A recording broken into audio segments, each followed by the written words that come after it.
And you mentioned, David, Henry Kissinger, and I think he first was noticed by the Rockefeller family after he wrote a very erudite work on nuclear weapons and nuclear war back in the late 1950s. Nuclear weapons and foreign policy. Right. Yes. It was then published, and from that time on, he became pretty close to the Rockefeller family. Well, he did. Actually, I guess I was the first one who got to know him because he was a member of an organization called the Council on Foreign Relations in New York, and there was a study group at that time that he, as then a young instructor at Harvard, presided at. I was so impressed by him that I introduced him to my brother Nelson, who was then governor in New York and was then considering seeking the presidency of the United States.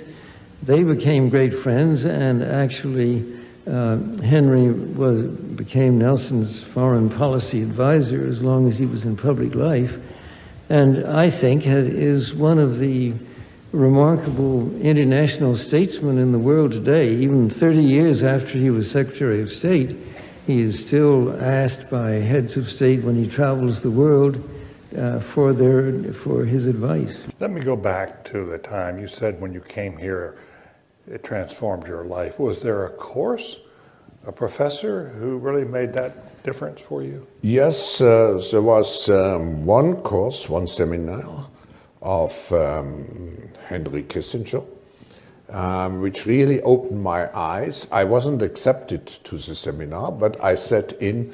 I think he let me in because I was German.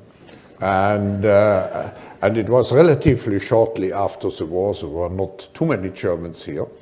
And this created a friendship which has endured until today. And you know, Henry has been several times in Davos.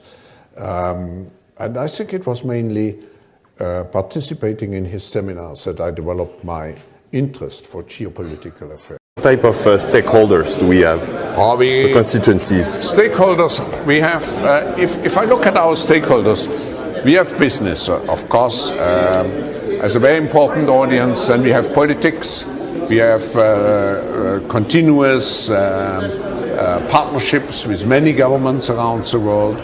Then, of course, we have NGOs, we have trade unions, we have all those different parts. Media, of course. Media, of course, and very important experts and scientists and academia.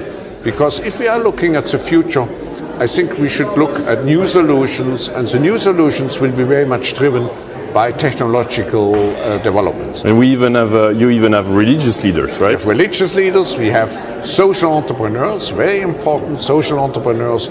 We are living in the transition to a new time, which will change everything. It will change how we communicate, how we work, how we live. In the agricultural age, the economy was mainly based on agricultural products. In the industrial age, industrial products and services, more and more sophisticated. But now in this new age, the base will be knowledge, data, and intelligent insights. What does it mean for governments? Governments have to be enablers of this change at lightning speed. They have to provide the necessary infrastructure. And they have particularly to cooperate with business. Because this transition into this new intelligent age will only be mastered if all stakeholders of global society work together. What we have to expect, according to the research of my organization, is that 50% of jobs will be directly or indirectly affected already in the next 5 to 10 years by this revolution. Advancing very fast.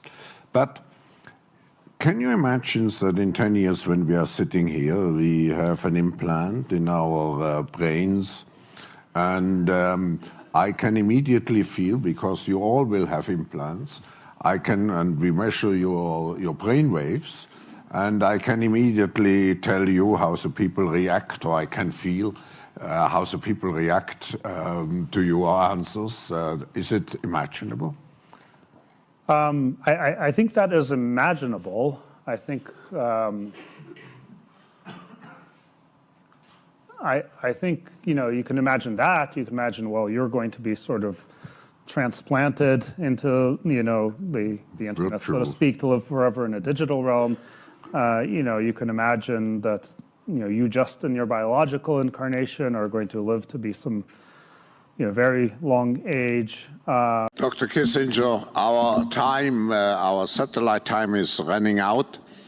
What wonderful opportunity to conclude our week here with such concrete proposals and ideas of how we can really create, I would say, a new world order.